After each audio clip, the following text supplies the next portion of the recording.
Welcome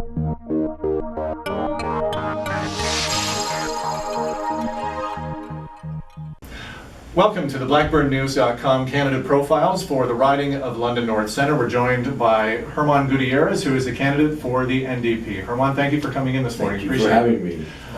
It's a great pleasure to be here, Scott. The first question is about childcare. Your party has promised to create hundreds of thousands of childcare spaces and cap fees at $15 a day. Obviously, that's going to come with a pretty big price tag. And it's going to take buy-in from the provinces as well, a 60-40 funding split. How are you going to accomplish that? It seems as though it's going to be kind of a tricky endeavor. Well, it's all about where we place our funds. Listen, when we look at the federal step-in into the provincial matters, we need a plan.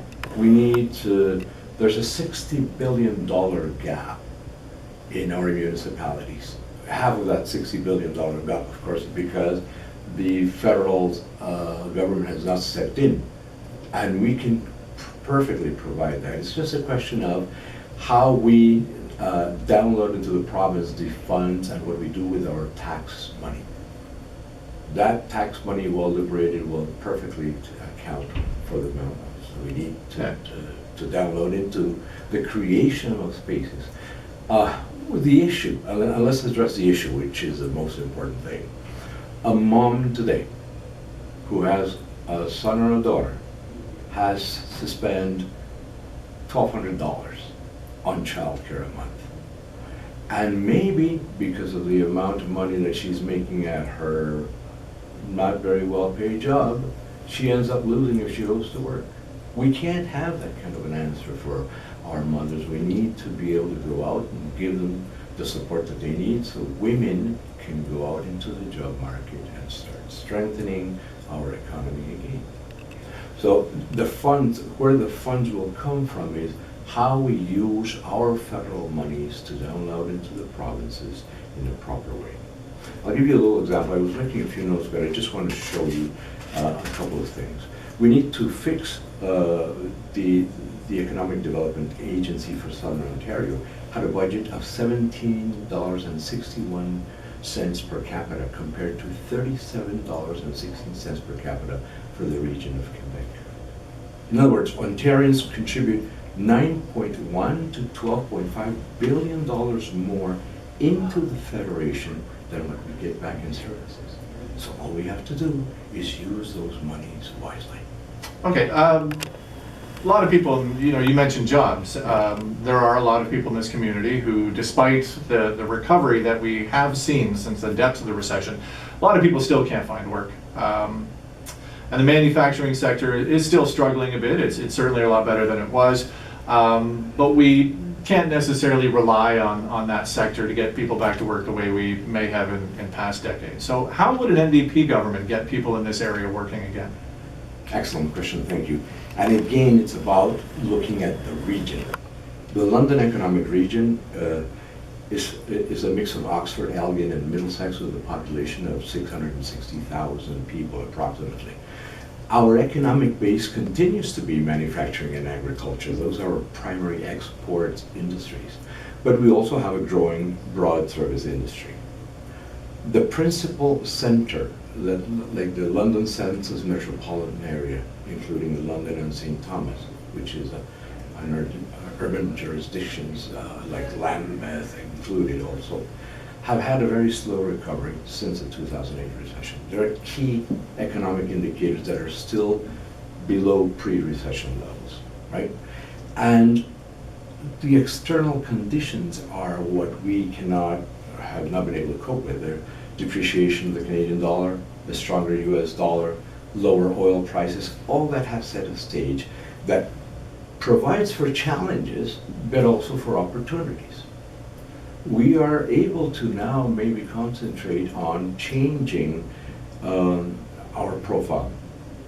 Other cities, other municipalities have been very good at it, even better than London. Look at the case of Kitchener and Waterloo. They've been able to diversify their base. We lost, I don't know how many thousands of jobs here in London from the manufacturing hit that we took. But we can still compensate with Cami in Ingersoll, for example, it employs 3,100 people. This year, it was trying to hire another 120 people. There have been some gains in that area, but the main areas where we have strengths that are education, transportation, warehousing, primary agriculture have not been attended. So we need to shift our attention, not only shift our money, shift our attention to take care and strengthen those sectors that will get us up into producing more and thus generate wealth, of course. Hand in hand with the economy, of course, is the environment. And one of the big questions that we face when it comes to the environment is how do we reconcile our use of fossil fuels, particularly when it comes to transportation of the products that we make. How do we reconcile that as it pertains to the oil and gas sector in Canada, the oil sands? How do we reconcile the need for those products that the oil and gas sector produces with our desire for clean air, clean drinking water, and a healthy environment? It seems as though sometimes those things butt heads, and we need to find a way to satisfy our need for oil and gas, while at the same time, creating and protecting a healthy environment. How would an NDP government? I totally agree. See, there's where you have a challenge that can become a basis for opportunity. It is through directing more monies to research and development that we can have answers. And London, Ontario is a privileged place for research and development. And if we start funding our scientists to provide those answers, we'll be doing two things: taking better stock of our resources, providing better employment, and coming up with the solutions to take care that will address those questions. Okay. So how do we then? By investing in infrastructure, in key infrastructure immediately, but also by investing directly in development, science, and research. Okay, the next question has to do with the issue of how Canadians feel about politics and politicians. We've gotten pretty cynical in this country, and voter turnout is not what we would like to see. There are many reasons for that. We could talk about them all day, but some of the main reasons, it seems, is the behavior of our politicians, both those who are in power and those who are seeking power. How do we get people in this country engaged in the political process? How do we get them to feel less cynical about it? How do we get them to feel like their vote really matters? And more importantly, how do we get them out to vote on election day instead of staying home, throwing their arms in the air and saying, what does it matter? It's an excellent question, Scott. Thank you. And I will tell you a little bit about my knocking at the door and the answers I get. People are not only disgusted in some cases, they're sad in other cases, and in others they have been let down for so many years. The eyes that you see when they open the door and they look at you and they say, I have not been attended, I have not been talked to, I have not been taken care of, I have not even been seen for a decade or more. And now you come to my door and you tell me that I am important. So let me explain my answer. You cannot come to people whom have been completely ignored with a huge inequality and tell them that they're important. It is a slow job of recovering faith.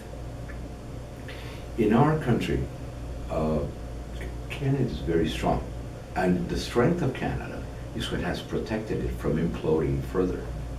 But after a decade of absolute ignorance and blatant abuse, in any other nation would have imploded. When there is that illicit, I call it the illicit marriage between corruption and total impunity, that will bring a nation to its knees. And we have had blatant corruption and absolute impunity. And when you look at the Duffy trials and Mr. Brazeau and all these scandals that we have had, and when you look back before that decade began, almost decade, and you see the sponsorship scandals and all these things, people say, wait a second, So what is politics all about?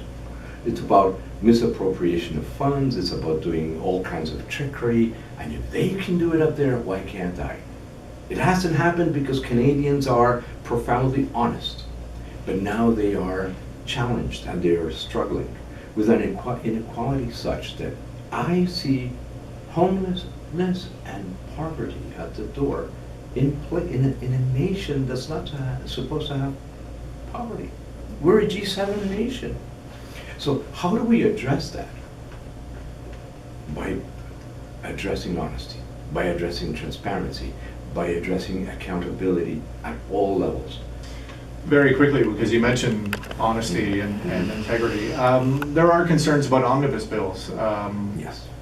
Where does the NDP stand on omnibus bills? If Tom Mulcair is the next prime minister, if there is let's say there is an NDP majority government where you have the ability to push through that kind of omnibus bill, would that happen, or is the NDP position 100% against omnibus bills? I seriously doubt it will happen, and I do see that's one of the main issues. The NDP will go forward with an agenda of absolute transparency. It's the only way to answer to a people where voting has decreased to such horrible levels that one government keeps being re-elected because it has a base, a minority base that makes sure it is re-elected time after time after time without the will of the people. We have a majority government with less than 30% of the vote. That's not democracy. Now, the other problem is we need to reinstate democracy. That's what it's all about. We need a new democracy in Canada. We cannot afford to not have one. Last question. Stats Canada reported this week that for the first time in Canada's history, there are more seniors than there are people under the age of 15. That's going to have a huge impact on the healthcare system. We're going to have an aging population that's going to require a lot of care, and we're going to have fewer people paying for it. How do we deal with that? How would an NDP government deal with that? Again, it's what we do with our money that matters.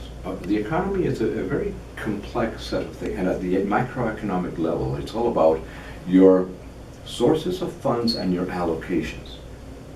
And in a country like ours, we need to be very careful that we do have a social agenda prepared.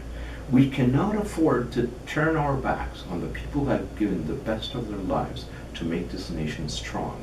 And now when they're aging, that nation says, okay guys, sorry, that's all we can do for you. We can't afford to be like that. We can't afford to have a cynical government. It's all about protections. We have the monies. We have the ability. We just do not have the political will at the present moment. When we have billions of dollars being taken to other interests, and when we're interested in favoring more of a corporate agenda, when we're interested in favoring corporations and not people, you get these results. The massive inequality that has been denounced by the Broadbent Institute for many years now is only increasing. It's getting worse. And when you see that 6 families at the beginning of 2014 made the income of several million Canadians in the first 4 days of that year, you say, gosh, something's wrong. Inequality is not an answer to social order. And when you see that the economy is starting to break up, and I will go back to one question that you asked me before, how do you do and where do the monies come from when we're addressing these issues? We have taken the money away from the working class and the middle class. And we've done such a poor job that now we kick them out of the GDP. They're not contributing to the GDP. They've disappeared from it. We need to get them back in. How do we do that? By putting money in their pockets, by raising the minimum wage at a federal level. That's leading by example. Once we've raised the minimum wage at a federal level, then we engage in conversation at the provincial levels and engage the premiers in asking them, what is the top limit you're willing to raise your provincial minimum wage, so that we can get money in the pockets of the people who will then put that money again into the economy to reactivate it. Armand, thank you very much for your time this morning. Appreciate it. Very much. Best of luck. That's it. Thank you.